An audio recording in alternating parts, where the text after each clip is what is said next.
네, 안녕하십니까. 조정입니다. 자, 이번 시간 어플리케이션 설계 및 개발의 8번째 시간이고요. 자, 수학 테마 마지막 시간으로서 소수와 소수의 합 구하기에 대해서 알아보도록 하죠. 자, 이번 시간에는 소수 구하는 방법과 소수를 구해서 그 소수의 합을 구하는 알고리즘에 대해서 알아볼 거고요. 자, 수업 시간 뒷부분에 지난 시간에 했던 거에 대한 복습의 의미에서 최대치와 최소값에 대해서 구해보고 그에 대한 합과 평균을 구하는 문제 간단하게 풀어보는 시간으로 만들어 보도록 하겠습니다. 자, 우선 그 소수 판별하기를 하기 전에 우리가 수학 테마를 공부하면서 또 소수가 뭔지 가물가물하기 때문에 자, 소수에 대한 의미가 무엇인지 먼저 한번 생각을 해보죠. 자, 우리가 아마 중학교나 초등학교 때 이 소수에 대해서 배웠을 텐데 과거에는 소수라고 말하지 않고 소수 이렇게도 말을 했었던 걸로 기억이 납니다. 여러분이 알고 있는 소수가 뭐냐라고 묻는다면 아마 대부분의 사람들은 이 정도는 알고 있을 거예요. 2, 3, 5, 7, 11 자, 이런 수가 소수다라고 얘기를 하겠죠. 물론 그죠? 그렇지만 소수 하면은 또 0.1234의 그 소수를 얘기하는 게 아니라 여기서 말하는 이 소수는 과거에 소수라고 얘기했다고 말씀을 드렸지만 설명에도 제가 이렇게 적어놨죠. 그러니까 1과 자기 자신만을 약수로 가지는 1보다 큰 양의 정수를 우리가 소수라고 정의를 합니다. 자, 이렇게 말하니까 정의로 해서 이걸 외우고 할 그런 필요는 없어요. 우리가 해야 될 것은 컴퓨터가 이해하는 이 알고리즘을 풀이하고 해석해야 되고 컴퓨터가 이 소수를 판별하는 방법은 어떻게 판별하는지에 대한 개념을 우리가 익히는 게 중요하기 때문에 그 개념은 우리가 보통 쓰고 있는 이 자연수 중에서 1도 있고 2도 있고 3도 있고 4도 있고 5도 있고 쭉 있겠죠. 그러면 여기에 제가 적어놓은 숫자를 우리가 소수라고 제가 말씀을 드렸는데 그럼 소수가 아닌 수를 먼저 생각을 해봅시다. 소수가 아닌 수가 이 중간에 4라는 수가 있다면 이 4라는 수는 소수가 아니에요. 그 차이가 어떤 차이가 있냐면 4라는 수를 만약에 제가 나누게 되면 자 1로 나눕니다. 자 1로 나누면 1, 4는 4 해서 나머지가 0이 생겨요. 그리고 이 4라는 숫자를 또 2로 한번 나눠볼게요. 자 2로 나누면 2, 2, 4 해서 나머지가 0이 생겨요. 물론 3으로 나누면 나머지가 0이 생기지 않겠죠. 3, 1은 3 해서 나머지가 1이 생깁니다. 자 4로 나누게 되면 역시나 4, 1은 4 해서 나머지가 0이 생겨요. 우리가 말하는 이 소수에 대한 개념은 어떤 개념이냐면 1과 자기 자신으로만 나누어 떨어지는 수가 바로 우리가 소수라고 얘기를 하는데 4는 소수가 아니기 때문에 1과 자기 자신이 아닌 2라는 수로 나누었을 때도 나누어 떨어지기 때문에 4는 소수가 아니다 이렇게 판별을 하는 거예요. 그러면 여기 적혀있는 2, 3, 5, 7, 11이라는 숫자는 1과 자기 자신으로만 나누어 떨어지는 수기 때문에 우리가 이름하여 소수라고 부른다라고 얘기를 하는 거죠. 자, 정리되셨습니까? 소수의 의미가 뭐다? 소수의 의미는 1과 자기 자신만으로 나누어 떨어지는 수를 우리가 소수로 한다. 자, 그러면 우리 인간보다 컴퓨터가 잘하는 일은 컴퓨터는 반복을 잘한다 그랬죠. 그래서 우리가 컴퓨터에게 반복을 시키는 거죠. 1부터 자기 자신까지 한번 나누어 보라는 거죠. 1부터 자기 자신까지 나누었을 때 나누어 떨어지는 경우가 1과 자기 자신만 나누어 떨어지는 수가 나오면 이 수는 소수다 라고 판별을 하는 거고 1과 자기 자신 외에 다른 수로 나누어 떨어지는 경우가 생긴다면 얘는 소수가 아니다 이렇게 판별을 하는 거죠. 자, 5를 갖고 예를 한번 들어볼게요. 그죠? 자, 5를 가지고 나눠봅니다. 자, 1로 나눠봅니다. 자, 1로 나누니까 1, 5는 5 하고 나누어 떨어지죠. 1, 5는 5, 나누어 떨어지죠. 1은 나누어 떨어지는구나. 그럼 5라는 숫자를 1과 자기 자신만으로 나누어 떨어지는 수를 찾아야 되기 때문에 1부터 자기 자신까지 다 나눠 보는 거예요. 그럼 1부터 나눠야 되니까 2로 나눠볼게요. 2, 4하니까 나누어 떨어지지 않죠. 3으로 나눠볼게요. 3, 1은 3 하니까 나누어 떨어지지 않고 4를 해볼게요. 4, 1은 4 하니까 나누어 떨어지지 않죠. 5를 해보니까 5 나누기 5 하니까 5, 1은 5 해서 나누어 떨어지더라 이 말이죠. 결국 1과 자기 자신만으로 나누어 떨어지는 수기 때문에 5는 소수다 이렇게 판별을 하는 거예요. 어렵지 않잖아요. 우리가 지금 수학 테마를 공부하고 있고 알고리즘을 공부하면서 자꾸 이 전공자 우리가 초등학교, 중학교, 고등학교 때 배웠던 수학 이 개념을 생각하지 말고 지금 제가 하는 얘기만 집중해서 들어주시면 된다는 거죠. 자, 소수가 뭐다? 1과 자기 자신만으로 나누어 떨어지는 수가 소수다. 이렇게 생각을 하시면 돼요.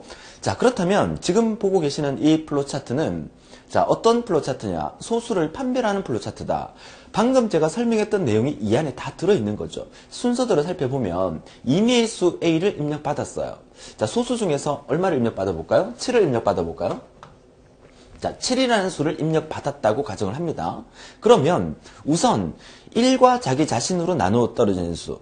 우리가 알고 있는 이 세상의 모든 수는 1로 나누었을 때는 나누어 떨어지게 돼 있어요. 그렇죠? 그렇기 때문에 1은 굳이 나눠보지 않습니다. 방금 우리가 5라는 소수를 판별하기 위해서 5를 1로 나누었을 때 5, 1은 5 나누어 떨어졌다. 이거는 하지 않아도 된다는 거죠. 왜? 소수든 아니든 그 모든 수는 1로 나눠 떨어지기 때문에.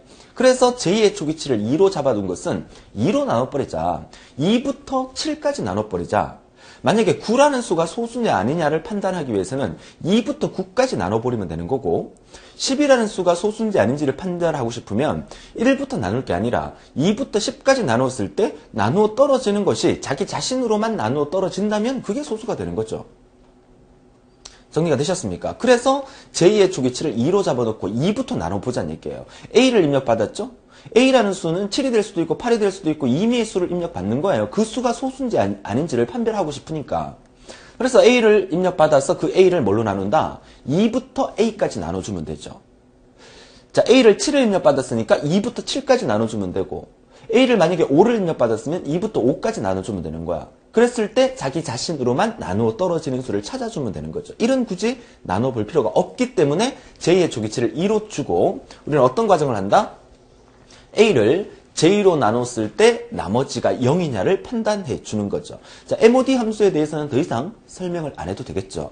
자, A 값을 j로 나눴을 때 MOD, 나머지를 구해서 그 나머지가 0이냐라고 판단을 합니다. 0이라면 어떻게 한다? 그 j 값을 j 값하고 A 값하고 비교를 하죠.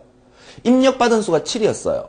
그쵸? 나누어 떨어지는 수가 만약에 j 값이 계속 맴돌아서 7이 됐을 경우에 7로 나누어 떨어져서 A와 J가 같으면 그 수는 소수가 되는 거예요.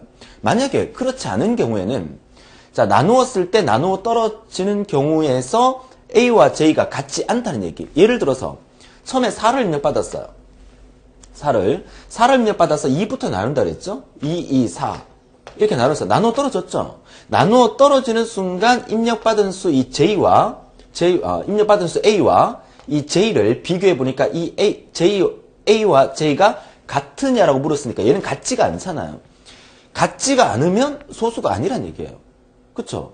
그러니까 5라는 수는 소수기 때문에 5라는 수를 2부터 나누기 시작을 해요. 2로 나눴어요. 나누어 떨어지지 않아요. 3으로 나눴어요. 나누어 떨어지지 않고 4로 나눴고 나누어 떨어지지 않고 5로 나눴을 때 나누어 떨어지니까 이때 당시에 이 J와 입력받은 A가 서로 같으니까 얘는 소수다. 이렇게 되는 거죠.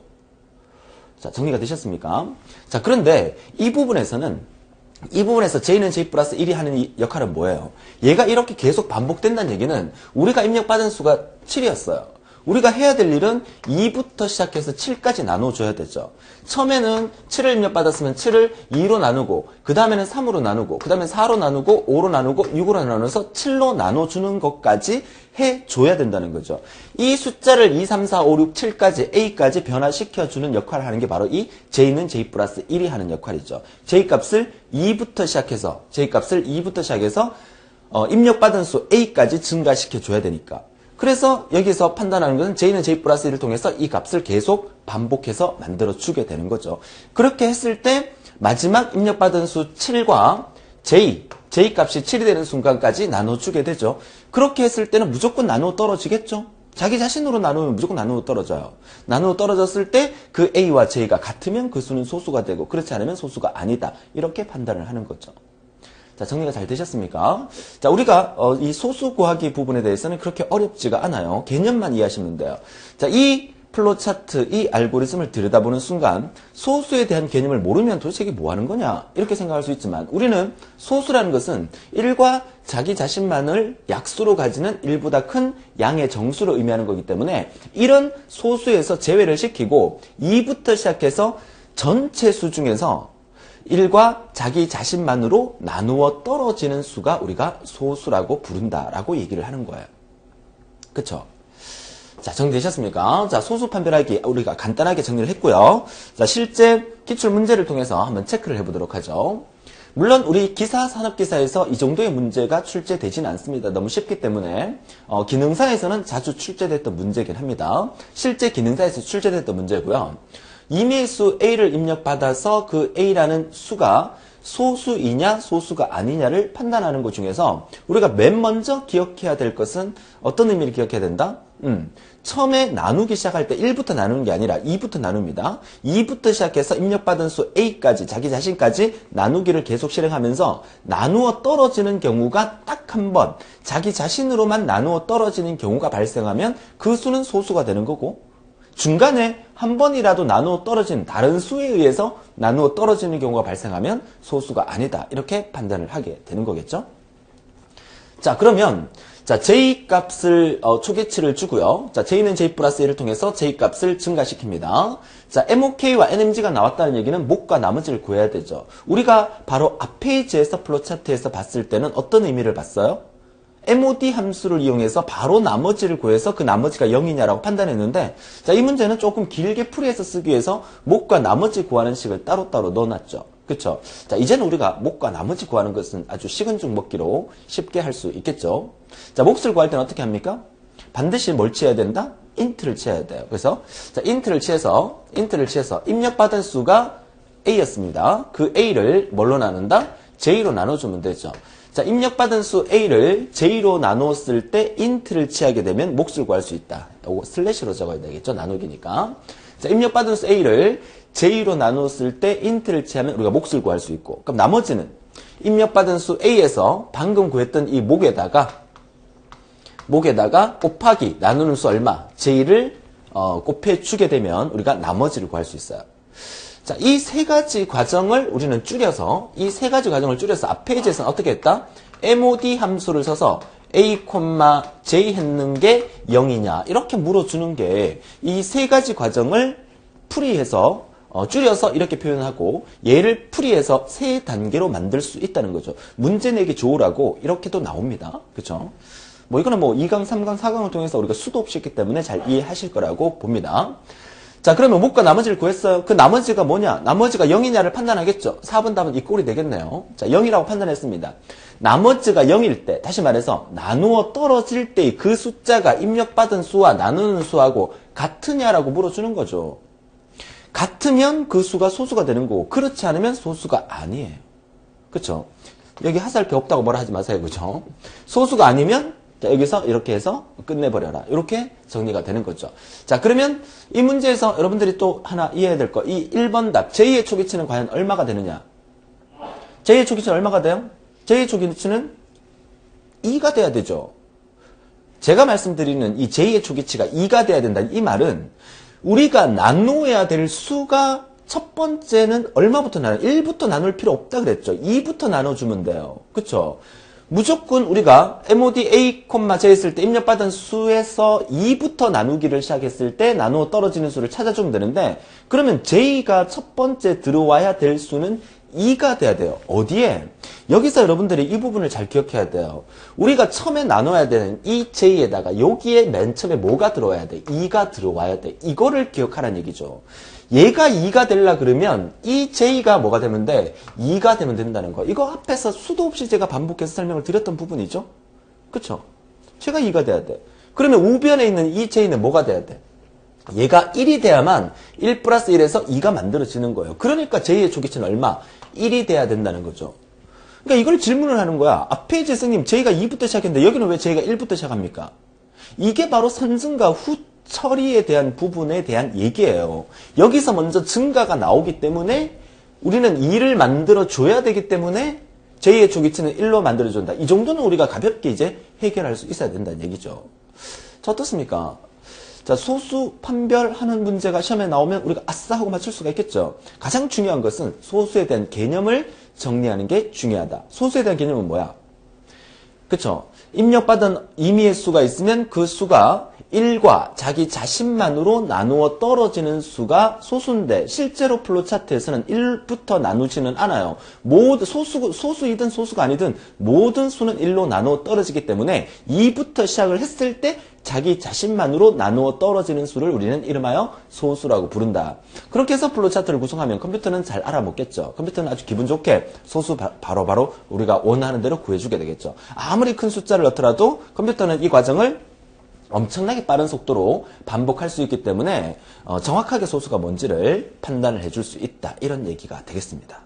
자, 그러면 이 단계에서 한 단계 더 업그레이드 해서 소수를 구해서 소수의 합까지 구해주는 알고리즘을 한번 찾아보도록 하죠.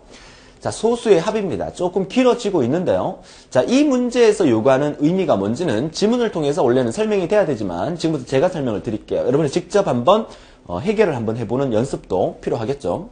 자, 얘는 무슨 말이냐면 이 플로 차트는 임의의 수 A를 입력받아요. 자, 임의의 수 A를 입력받으면 예를 들어서 이 A 값을 10이라고 입력받았다고 가정을 할게요. 그러면 1부터 시작해서 10까지 수 중에서 1부터 시작해서 10까지 수 중에서 소수를 찾아요. 소수를. 자, 소수를 찾으면 우리가 알고 있는 소수는 2, 3, 5, 7, 요거 4개가 되겠죠? 그죠? 이 4개의 소수를 찾아서 이 소수의 합을 구합니다. 합을. 그죠?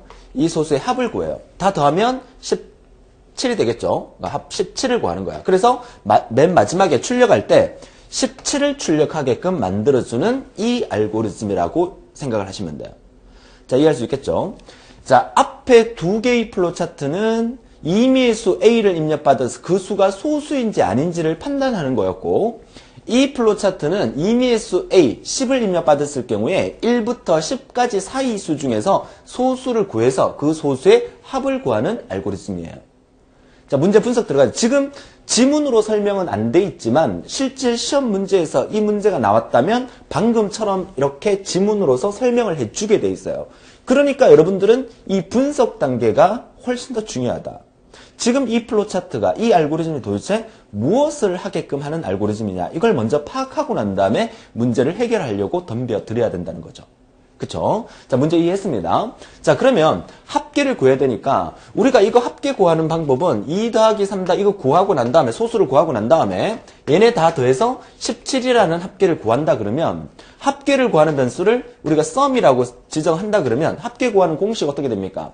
앞뒤가 똑같은 sum은 sum 플러스 네모, 이게 합계를 구하는 공식이죠. 우리는 이 안에다가 여기 있는 이 숫자를 다 2 넣고 3 넣고 5 넣고 7 넣으면 합계가 자동으로 썸으로 구해지게 된다는 거죠.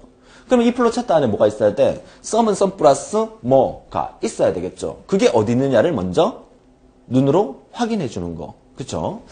그러니까 플로 차트 이거 들여다보면요, 머리가 아파요, 사실은. 그쵸? 머리가 아픈 게 정상입니다. 아, 이것도 어떻게 뭐 왔다 갔다 뭐 올라가야 되고 내려와야 되고 비교 판단해야 되고 머리 아프고 복잡하잖아요. 그거 들여다보기 전에 제가 늘 말씀드려요. 수업 끝날 때까지 잔소리로 이 말씀을 드릴 거예요. 실제 시험장에 갔을 때 절대 이 플로 차트를 먼저 들여다보면 안 돼요. 머리 아파요. 여러분들이 하셔야 될 것은 반드시 지문을 통해서 문제에서 요구하는 게 뭔지를 먼저 분석하는 게 더 중요하다는 거.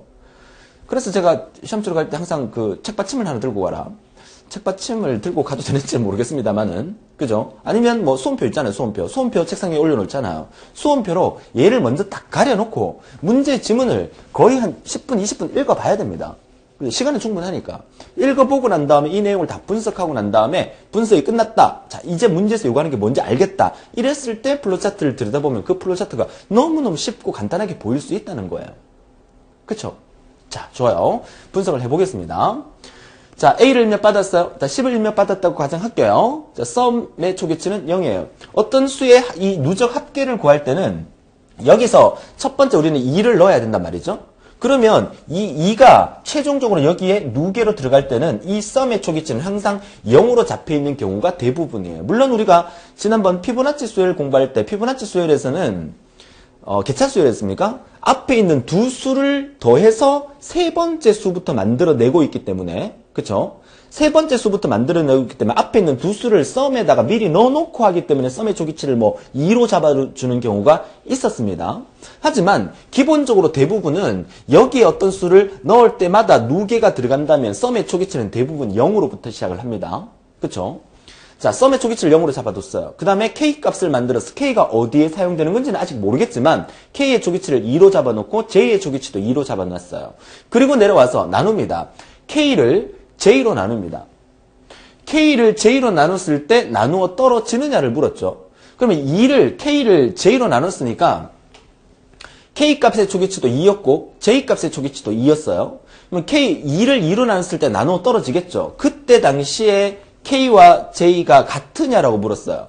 그러니까 2를 2로 나눴으니까 당연히 같죠. 같으니까 그 K 값을 2라는 값을 누계를 시키는 거죠. 우리는 여기까지가 진행이 된 거예요. 그쵸?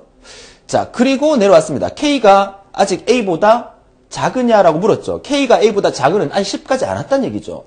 K 값이 아예 10까지 안 왔으니까 K 값을 증가해서 다시 올립니다. J 값은 뭐야? 2로 그대로 남아있는 거죠. J 값은 2로 현재 그대로 남아있으니까 K 값이 증가가 됐으니까 이제 얼마?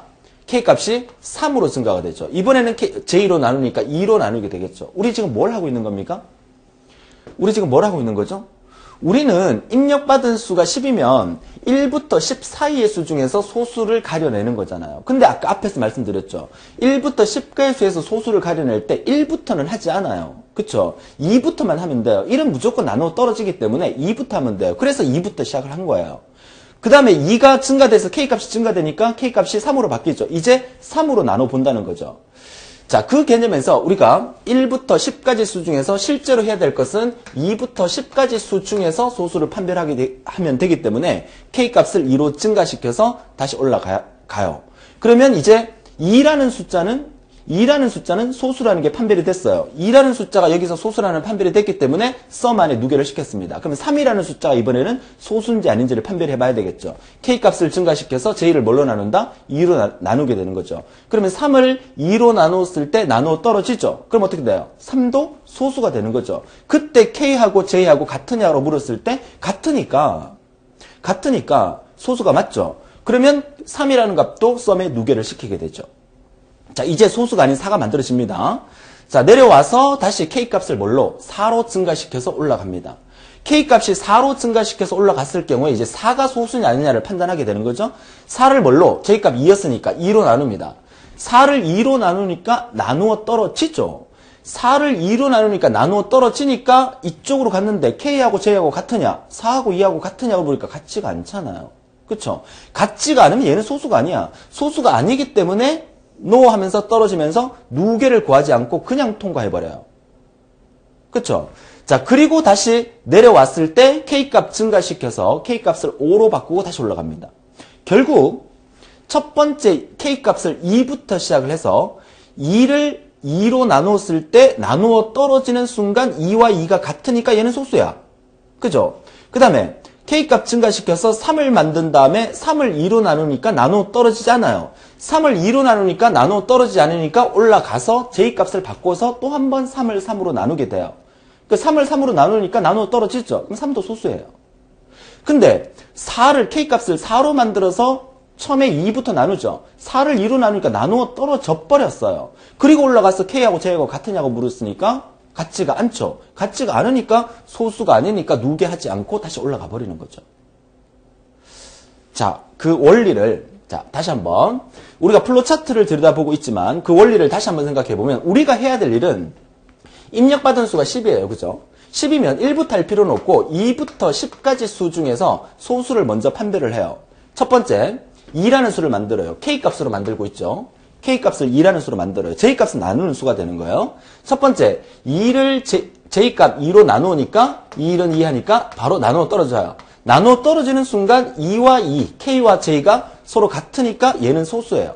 그러면 썸값 누계에다가 저장을 시키자 이 말이죠.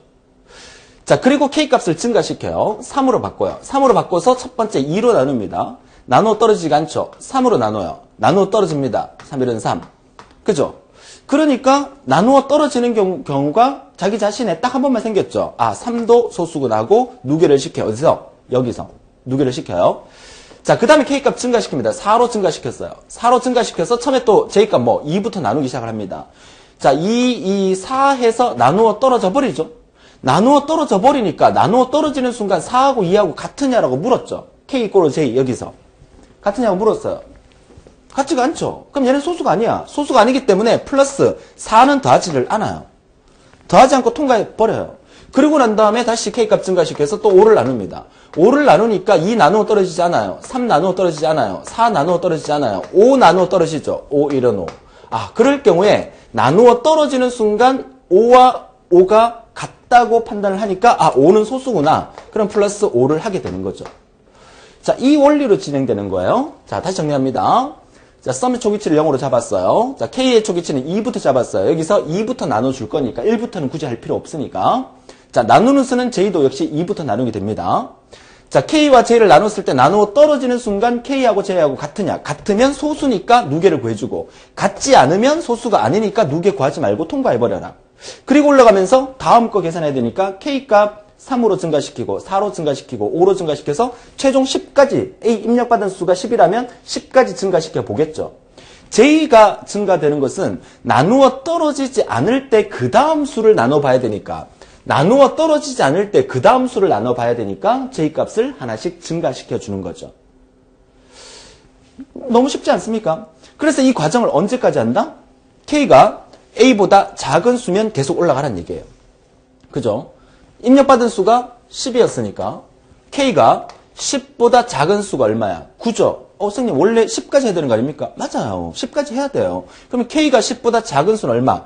9가 돼서 올라가게 되면 올라가면서 여기에 9가 들어가니까 최종 10인 상태가 여기에서 올라가게 되는 거죠. 그러니까 K가 10보다 작은 경우인 9까지 올라가게 되면 마지막 10까지 연산을 해줄 수 있게 된다. 이런 의미가 되겠죠.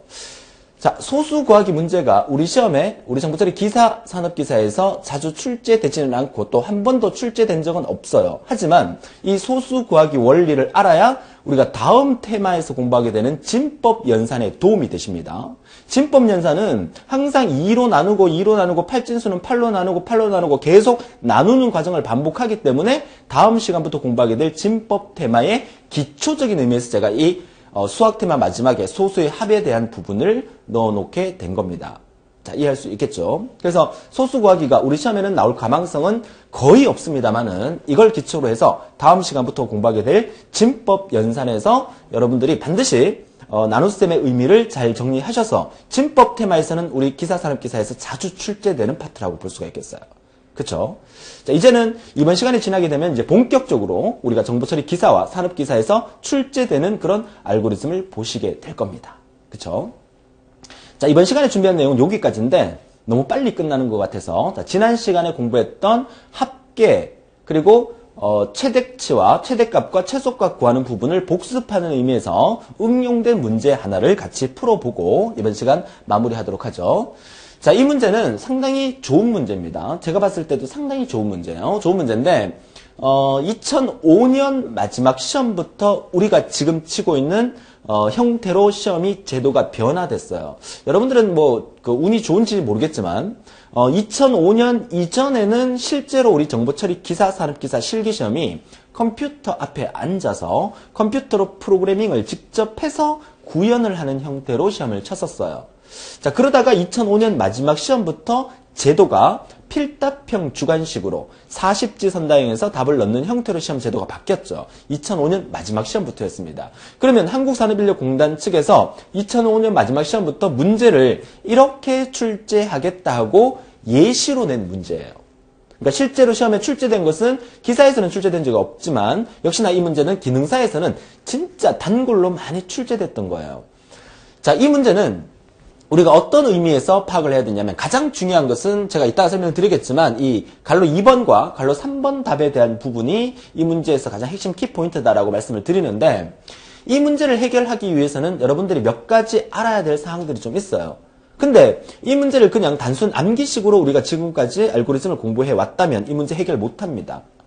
제가 늘 지금까지 지금 오늘 7강이지만 1강부터 6강까지 오면서 제발 이해를 하고 왜 우리가 이걸 해야 되는지 우리가 지금 뭘 하고 해야 되는지 하고 있는지 이런 부분에서 강조를 드렸기 때문에 제 말을 듣고 그대로 따라오신 분이라면 이 문제를 완벽하게 소화해낼 수가 있다는 거죠. 자, 무슨 얘기냐? 자, 최대, 최소, 합계, 평균을 구하는 문제입니다. 최대값 구하고 최소값 구하고 그리고 합계와 평균을 구하는 문제예요. 자, 이미 수를 입력받았어요. 그러니까 어느 학교에 이제 한 반에 30명의 학생이 있어요. 그 30명의 학생의 시험 점수가 있을 거 아니에요. 그 시험 점수 30개를 입력을 받았어요. 뭐 70점, 60점, 50점 있겠죠. 있으면 그 학생들 중에서 최고 점수가 누구냐? 그 최고 점수가 몇 점이냐? 100점이면 100점. 최저 점수가 몇 점이냐? 빵점이면 빵점. 그걸 가려내고 그 다음에 전체 학생의 점수의 합계를 구하고 그리고 그 합계를 구해서 평균을 구하는 것까지. 그렇죠? 그런데 선생님 합계는 구하겠는데 평균은 어떻게 구합니까? 라고 묻는다면 초등학교 2학년으로 다시 돌아가야 되겠다라고 말씀을 드리는데 합계에 대한 개념. 합계는 모든 수를 다 합하면 합계죠. 그러면 평균은 어떻게 구합니까? 우리가 컴퓨터에서는 함수를 쓸 수도 있어요. 뭐 average라는 함수를 써서 합계, 평균을 구할 수 있겠지만 알고리즘에서는 컴퓨터에게 명령을 내야 되니까 우리는 평균을 어떻게 구하느냐? 합계를 구한 다음에 개수로 나눠주면 되죠. 다시 말해서 어떤 학교 30명 반의 평균을 구한다 그러면 30명의 점수에 대한 합이 들어가겠죠. 거기다가 개수 30명을 나눠주면 평균을 구할 수가 있는 거잖아. 이거는 따로 공식이 나와 있는 게 아니라 우리가 자연스럽게 알고 있는 내용이죠. 그걸 적용을 해야 된다는 거죠. 그러면 이 문제를 들여다볼 때 결론부터 한번 봐봐요. 결론부터 본다 그러면 우리가 맨 마지막에 이 부분이 끝나는 부분이야. 그쵸? 이 부분이 끝나는 부분이면 이 AVR이라는 변수가 하는 역할이 뭐겠어요? 에버리지를 줄여서 만들었겠죠. 평균을 구하는 거죠. 그럼 sum이라는 이 변수가 하는 일은 뭐겠어요? 합계를 구하는 거겠죠. 합계를 구해서 여기 i가 적혀 있네요. i로 나누었을 때 그게 평균이 나오는 거죠. i의 개수가 만약에 30이라면 전체 합계를 구해서 30으로 나눠주면 그게 평균이 되는 거죠. 그러면 이 3번 답이 뭘까요? 우리가 지금 문제 분석 전혀 안 했어요. 그쵸? 그럼 이 3번 답이 뭘까요? 제가 물을게요. 여기에 입력된 학생 수가 만약에 10명이다. 10명이다. 그럼 이 3번 답이 뭘까요? 10이겠죠. 그래야만 이 i에 10이 들어오게 되면서 i에다가 10을 넣어두라. 그래서 10이 들어가게 되면 전체 합계를 여기서 구했겠죠. 합계를 구해서 그 합계를 10으로 나누었을 때 평균을 구할 수 있는 거잖아. 여기에 들어갈 수 있는 3번 답은 전체 학생 수가 들어가야 돼요. 그쵸? 이거를 기억해야 된다는 거야. 그런데 지금 벌써 제가 답을 다 적어놨기 때문에 미리 한번 딱 들여다보면 제가 지금 역으로 분석 들어가는 거야. 그죠? 미리 딱 들어보면 3번의 답이 i-1 이렇게 돼 있어요. 그쵸? 선생님이 이거 나누면 전체 학생 수가 들어가야 되는데 학생 수가 i-1인가? 이렇게 생각할 수가 있겠죠. 자, 좋습니다. 자, 이 문제에는 현재 지문이 없습니다. 지문이 없는데 학생 수가 몇 명이냐면 학생 수가 7명이에요. 학생 수가 7명입니다. 7명의 학생 수의 총합과 평균, 그 7개의 점수 중에서 최대값과 최소값을 가려내는 알고리즘이라는 얘기죠. 자, 문제 분석 들어갑니다. 자, i가 뭔지는 모르겠지만 i의 초기치 0, max의 초기치 0, min 초기치 100. 이거는 바로 지난 시간에 우리가 배웠던 거기 때문에 이거는 여러분이 이해할 수 있겠습니다. 자, 이거 상당히 중요한 부분이에요. 어떤 수가 나열되어 있을 때 그 수의 최대치를 구할 때 최대값에 해당되는 max의 초기치는 항상 엄청 작은 값으로 초기치를 줘야 되고 최소값을 구할 때 min의 초기치는 항상 엄청 큰 값을 초기치로 줘야 된다는 것은 지난 시간에 제가 마지막에 아주 많이 강조를 했던 부분이죠. 왜 그러냐면 최대값을 구할 때는 제가 최대값이 되면 안 돼요. 그죠? 만약에 max 이꼴 0이라고 안 해놓고 max 이꼴로 뭐 999 해놨다. 그럼 999가 최대값이 돼버리는 거야. 우리가 입력받은 점수 중에서 가장 높은 점수를 가려내려면 우리가 입력받은 점수 중에서 점수보다 더 낮은 값을 초기치로 줘야만 우리가 입력받은 점수 중에서 최대값을 뽑아낼 수 있다는 얘기예요. 최소값도 마찬가지죠. 우리가 입력받은 점수 중에서 가장 낮은 값을 최소값으로 골라내려면 최소값의 초기치는 엄청 큰 값으로 만들어놔야만 우리의 점수 중에서 제일 작은 값을 뽑아낼 수 있다는 거야. 그러니까 최대값과 최소값을 구하는 초기치는 항상 기억합니다. 최대값의 초기치는 엄청 작은 값, 마이너스 99 뭐 이런 거 해도 괜찮아요.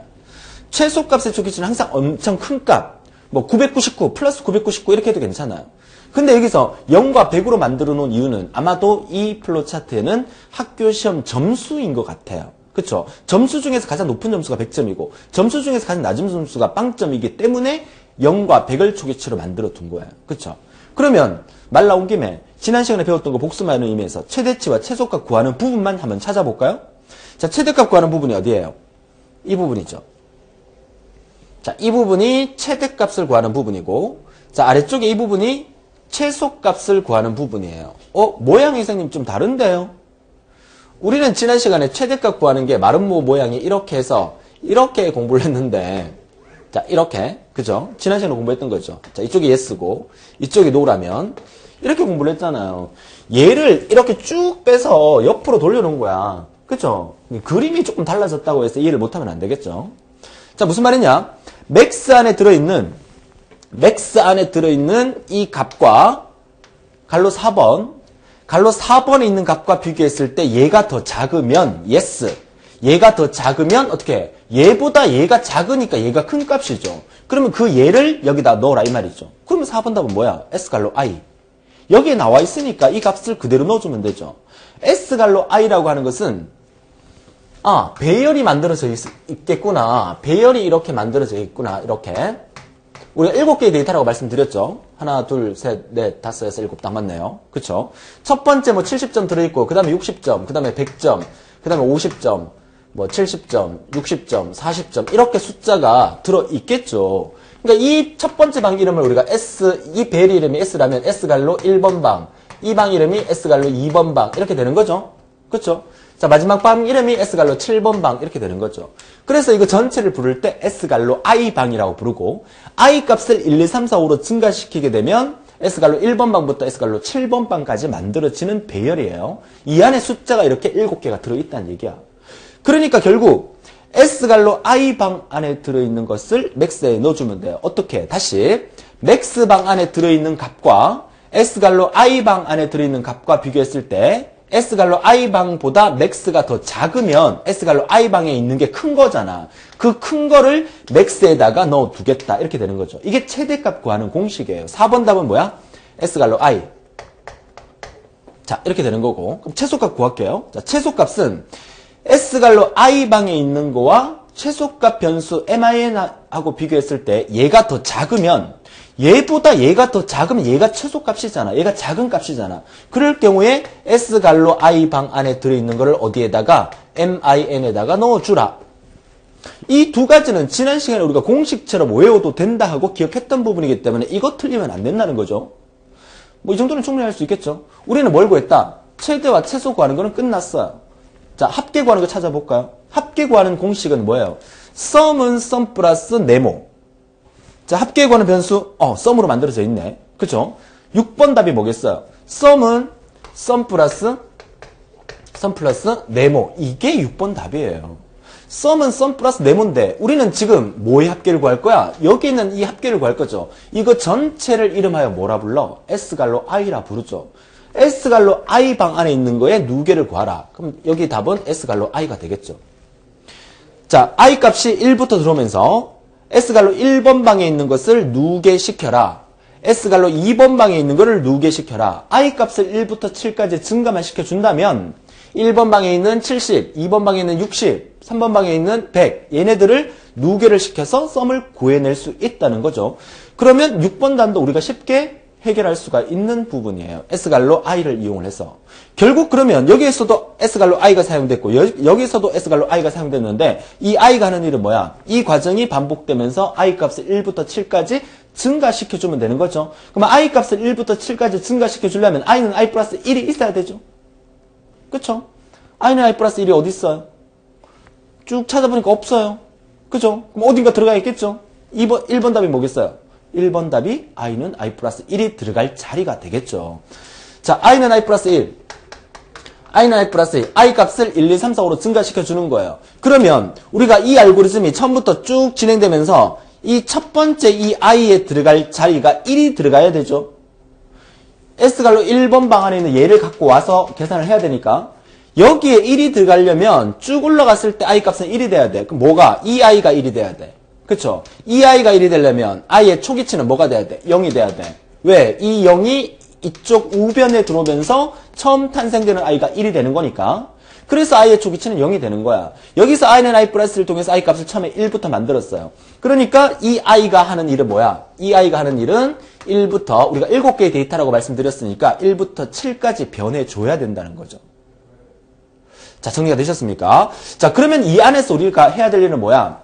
최대값과 최소값, i값 S갈로 1번 방부터 7번 값이 변하면서 이 중에서 최대값을 뽑아내고 이 중에서 최소값을 뽑아내고 이 전체의 합계를 다 구하고 이 과정이 이 세 단계에서 다 이루어지는 거야. 그죠? 그러면 이걸 다 구했어요. 다 구하고 난 다음에 이 갈로 2번 답에서 다 구했으면 빠져나가라는 얘기죠. 다 구했으면 빠져나가라는 얘기는 여기서 i가 얼마일 때 빠져나가? 우리가 보통 여기서 비교 판단문에서 빠져나갈 때는 내가 했던 숫자 그 이상이 되면 뭐가 뭐보다 i가 뭐보다 크면 빠져나가라 이렇게 대부분이었는데 여기는 이 꼴이 만들어져 있어요. 그러니까 i 값이 그 어떤 숫자가 되면 그만하고 빠져나가라는 얘기예요. i가 여기에 마지막으로 들어올 숫자가 뭐예요? 여기에 마지막으로 들어갈 숫자가 뭐예요? 우리는 7번 데이터, 전체 데이터가 7개이기 때문에 이 i의 마지막은 7이 들어가면 돼. 그쵸? 7이 들어가는 순간 여기에 7 들어가서 7개의 숫자까지 만들어줘야 돼요. 그러면 i가 7이 되는 순간 7번째 데이터를 다 계산하고 다시 올라갈 때 그 i는 얘를 통과하면서 뭘로 바뀌어? 8이 되죠. i가 8이 되는 순간은 더 이상 이 부분을 할 필요가 없어요. 전체 데이터의 개수가 7개이기 때문에. 선생님, 전체 데이터 개수가 왜 7개입니까? 제가 7개라고 얘기했잖아요.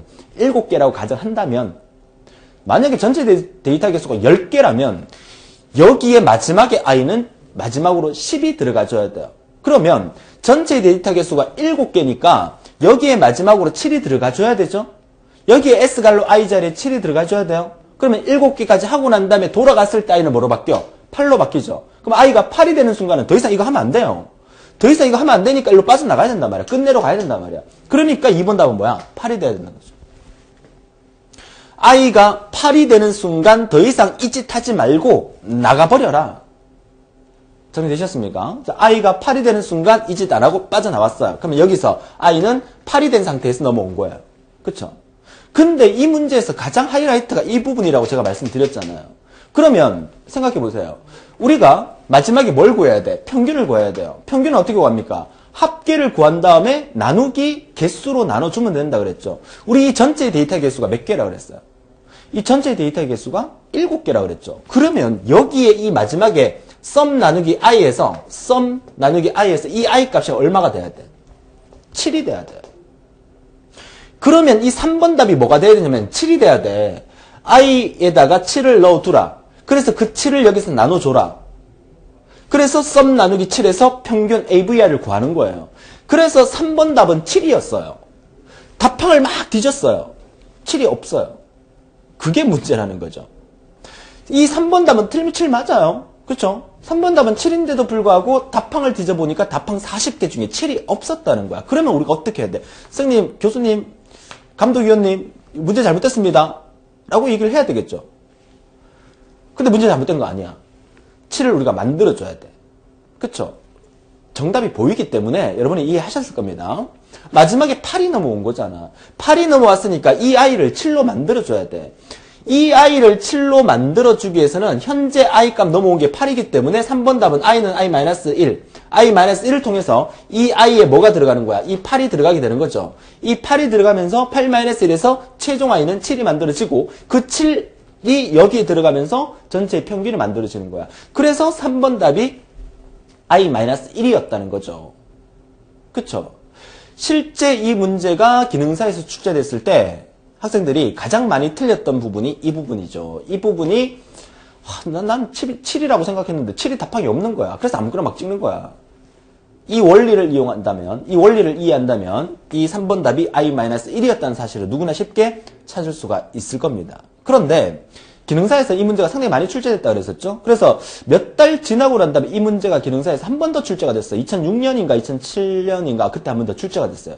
그때 출제됐는데 실제로 답항에 i-1도 있었고 7도 있었어요. 답항에 2개가 있었는 거야.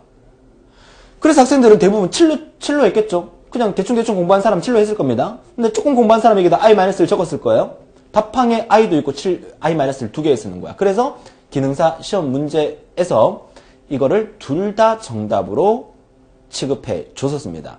시험 시작하기 전에 문제에서 이런 경우도 있었어요. 시험 시작하기 전에 그 감독위원회 나왔고 방송으로 지금 출제된 문제가 조금 오류가 있어서 좀 정정을 하겠습니다. 해서 답항 중에서 뭐 30 몇 번에 7을 없애주세요. 7을 없애주세요. 나는 답이 7이라고 생각했는데 7을 없애래. 그래서 다른 답항이 찾아보니까 I-1이 있었던 거야. 그런 에피소드가 과거 이 초창기에 이 문제가 시행됐을 때 2006년, 2007년 이때 이런 문제점이 있었어요. 그쵸? 근데 기사에서는 이런 경우가 한 번도 없었어요. 산업기사하고. 정부처리 기사하고 산업기사에서는 이런 문제가 한 번도 없었는데 실제로 이 문제는 아니지만 이와 비슷하게 정답이 두 개가 될 수 있는 형태의 문제가 한번 출제가 된 적이 있었어요. 지금처럼 7이 답이 될 수도 있고 I-1이 답이 될 수도 있고 이런 문제가. 그래서 수많은 수험생들이 막 그 법적으로까지 막 그 소송하고 막 이런 경우도 생겼던 기억이 2006년, 2007년도에 한번 있었어요. 근데 결국 한국산업인력공단에서는 절대 안 된다. 왜?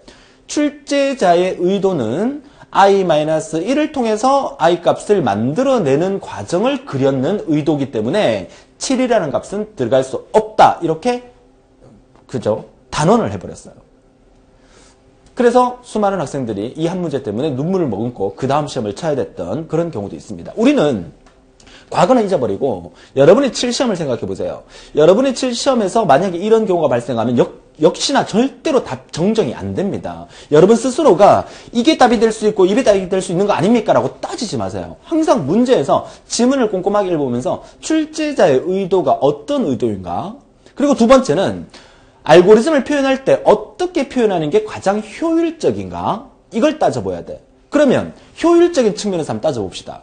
효율적인 측면에서 여기에다가 만약에 7을 답으로 하기로 하자 라고 했을 경우에 이 알고리즘을 그대로 그려놓고 데이터가 만약에 10개면 이 3번 답을 10으로 바꿔줘야 돼. 데이터가 100개면 3번 답을 100으로 바꿔줘야 돼. 그쵸? 하지만 여기에 3번 답을 I-1을 했을 경우에는 데이터가 100개든 1000개든 10,000개든 이거 바꿀 필요가 없어요. 여러분 생각해보세요. 어느 게 더 효율적입니까? 3번 답을 I-1로 넣는 게 더 효율적인 거야. 그렇기 때문에 I-1로 답을 하겠다라고 결정해버리면 우리가 할 말이 없는 거예요, 사실은. 컴퓨터에 집어넣었을 때는 정확한 답이 나와요. 7을 넣든 I-1를 넣든 정확한 답이 나오지만 내가 이렇게 흥분해서 하는 이유가 있잖아. 여러분들 시험에서 이런 것 때문에 여러분만의 생각을 가지고 7을 답을 해가지고 이 한 문제 때문에 떨어지는 경우를 안 생기게 하려고 제가 이 얘기를 강력하게 지금 주장을 하고 있는 거예요. 알고리즘을 분석했을 때 그걸 생각하래요. 어느 게 더 효율적이냐. 7을 넣었을 때는 다른 데이터가 들어왔을 경우는 이 7을 값을 다 바꿔줘야 되지만 I-1을 넣었을 때는 안 바꿔도 되니까 I-1을 넣었을 때가 더 효율적이니까 이게 정답이란 얘기예요. 제가 왜 이렇게 흥분을 합니까? 그쵸? 저는 2005년 마지막 시험부터 이 강의를 해왔었어요. 해오면서 수많은 학생들이 시험을 치고 제 강의를 듣고 시험을 쳐왔잖아요. 한 명 한 명이 불합격 소식을 들을 때마다 제 가슴이 찢어져요. 여러분을 어떻게 하면 합격시키겠다는 그 마음이기 때문에 이 부분에 대해서 제가 흥분을 하는 거거든. 그쵸? 반드시 문제를 분석을 하고 정말 이게 효율적이냐 아닌가를 따져볼 수 있는 그런 여러분들이 되셨으면 좋겠고 앞으로 뒷부분에 강의를 하면서 이런 얘기를 상당히 많이 해드릴 겁니다. 반드시 효율적인 프로그래밍이 될 수 있는 생각을 해달라고 부탁을 드리고요. 자, 너무 흥분한 것 같고요. 자, 다음 시간 예고해드립니다. 다음 시간은 알고리즘 9강 진법 테마 드디어 들어갑니다. 10진수와 2진수 간의 변환. 자, 이 부분은 아마도 제 강의를 들으셨던 분들은 본 강의, 필기 강의, 전자계산기 구조 과목에서 진법 강의를 1시간을 통해서 수업을 들으셨기 때문에 진법 변환의 원리를 다 이해를 하고 계실 겁니다.